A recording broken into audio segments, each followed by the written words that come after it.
You have seen enough of the goodness of God. You have experienced enough of the goodness of God.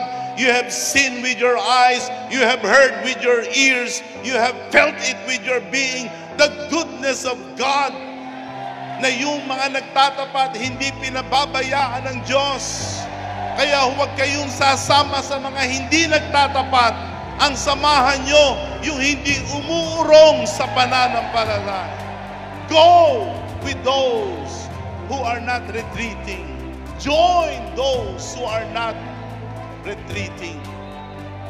Fight the good fight of faith. Di bali na kayo matalo sa ibang labanan. Huwag nyo lang ipapatalo ang laban ng pananampalataya.